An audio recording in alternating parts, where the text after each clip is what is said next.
रात में ही भोला और उसकी पत्नी घर छोड़कर जंगल की तरफ भाग गए।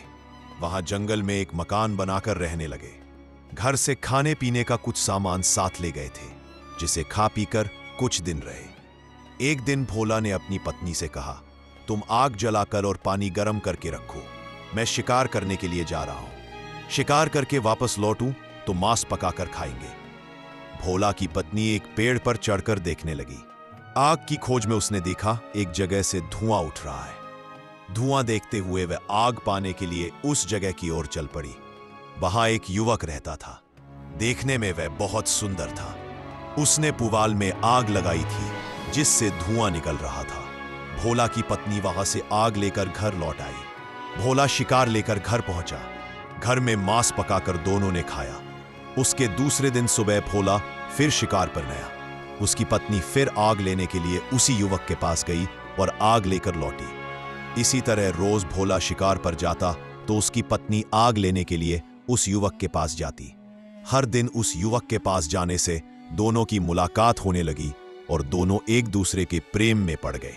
एक दिन भोला की पत्नी से उस युवक ने कहा कि यदि तेरे पति को जान से मार दे तो हम दोनों ब्याह कर लेंगे और एक जगह साथ साथ रहेंगे। उस युवक ने एक उपाय सोचा और भोला की पत्नी को बताया। एक दिन शाम को भोला शिकार लेकर घर पहुंचा। उसी समय उसकी पत्नी घर के कोने में लेटकर जोर जोर से रोने लगी। भोला ने उससे रोने का कारण पूछा तो उसकी पत्नी बोली, मेरे कान में दर्द हो रहा है।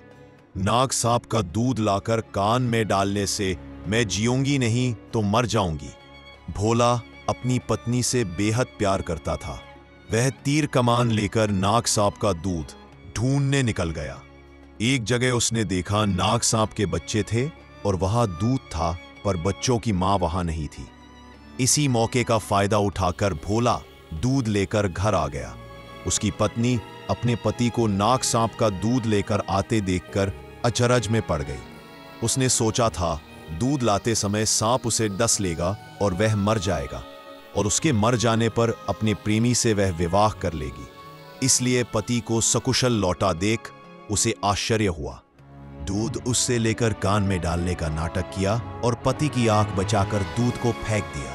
इसके बाद कुछ दिन उसकी पत्नी चुपचाप रही। एक दिन वह अपने प्रेमी के पास गई और उसे सारी बातें बताई।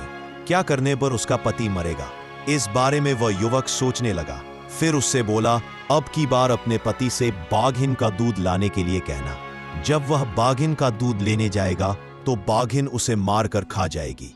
बने रहे।